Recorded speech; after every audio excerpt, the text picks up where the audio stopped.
Haven't seen you around. You a tourist? Nah, I've been in Baltimore for med school. Well, actually, I dropped out. Hot, smart, and afraid of commitment. Every gay man's type. Honey, what are you doing here?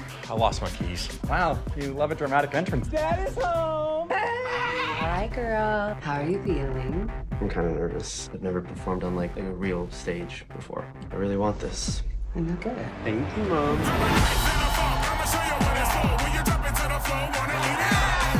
Hey, the best way to get over someone is by getting under someone else.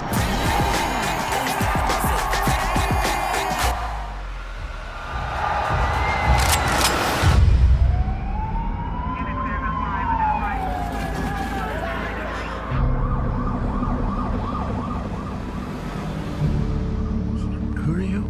You don't remember what happened? Since that night, this entire part of myself that made me feel okay is gone.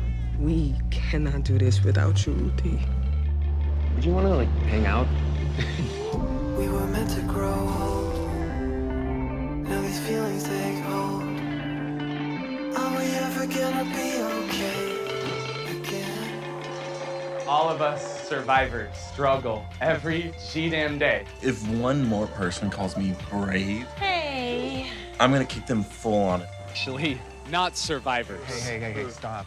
Thrivers. I was so struck and heartbroken after the very first episode in a show all about empowering the LGBTQ community. Why do you think Stephen Dunn wanted to revisit the events that transpired at Pulse nightclub?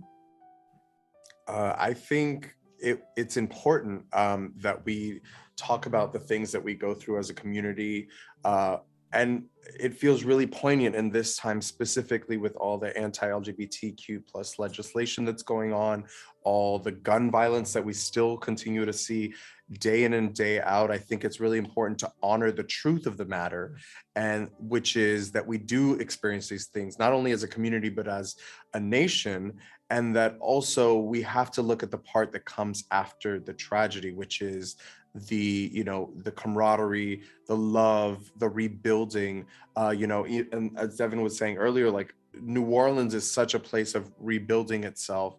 And I think to tell this story truthfully, that needed to be a part of it. And I'm really glad that we work with creators that are sensitive to that specific time and allow us to move through it. How do you Absolutely. I mean, that was beautifully said. But how do you think that the fans of the original series are going to react to that first episode, especially when they're used to a series that's almost a form of escapism TV? Yeah, I mean, I think we have a responsibility as queer people to see all sides of what we are as queer people. I definitely, when I first read the first episode and I saw that, I was like, no, but I also thought to myself, this is truth. And as an artist, it is our responsibility to tell the truth.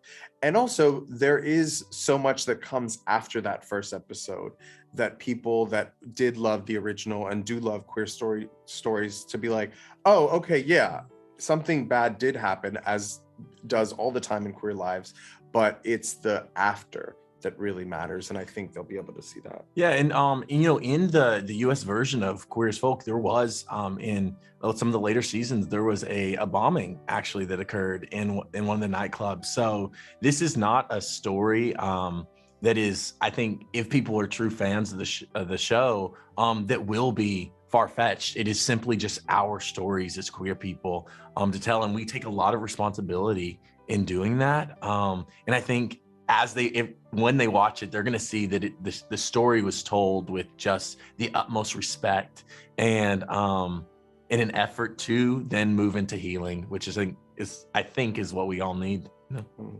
Yeah, and I know that you worked with a lot of Pulse survivors to help create this story. Were you able to have any conversations with them yourselves? No, not one-on-one, but they did speak to a lot of the writers, and Stephen also spoke to them. And I think just being a part of the community, experiencing Pulse when it happened, and remembering where I was when I first heard the information, and all of the things that transpired afterwards. I remember being on set with my headphones in and thinking back to to the pain of what we went through as a community, and knowing I have a privilege to be able to tell some sort of story that mirrors it, and to honor all of the victims that not only have died from the gun violence at Pulse, but all of the queer people that have gone through anything. We as queer people have a responsibility to be like, I got your back, and we're going to tell this in a way that honors you. And I hope we did that. Absolutely. And on that note, today is the official start of Pride Month, and Pride parades are going to be all over the place throughout the entire month. So how do you think that this show can impact people going into this celebration? I think something that's so exciting about our shows, as you're going to see, is, they're like, yes, in the pilot, you see the safe space that would have been the club get kind of taken away. But what happens is the second someone takes something from us, we build something new.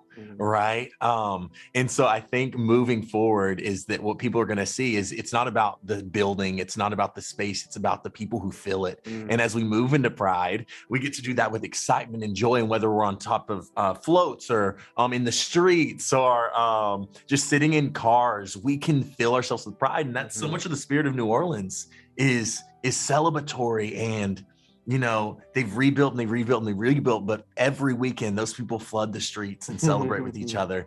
And for me, I'm so excited to do that. And I think this show will bring a lot of that spirit into the world. Absolutely. And I really, truly hope that happens, because it's been really dark in the world lately. So we need that proud Pride moments. Speaking of which, I can only imagine what it was like for you guys to film some of these scenes. Can you touch a little bit on your mental state after both the tougher scenes and the more celebratory scenes? Yeah, I mean, me specifically, I remember going through a lot of the scenes that my character Noah goes through, and going home, and I always forget that your body doesn't know that you're acting. Your body doesn't know you're on set. Your body's like, why am I crying? Why am I hyperventilating?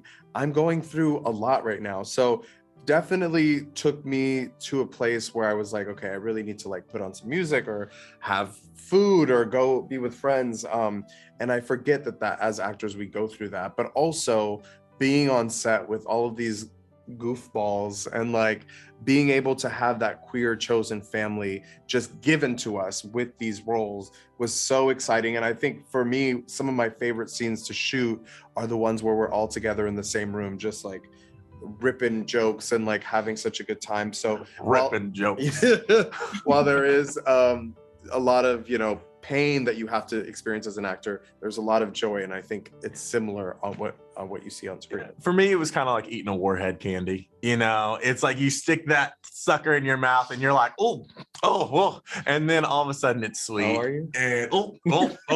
And and so it's as simple as that. Like it was, the emotional situation can be sour, but then what comes right after is sweet. But it doesn't stop you from eating another one.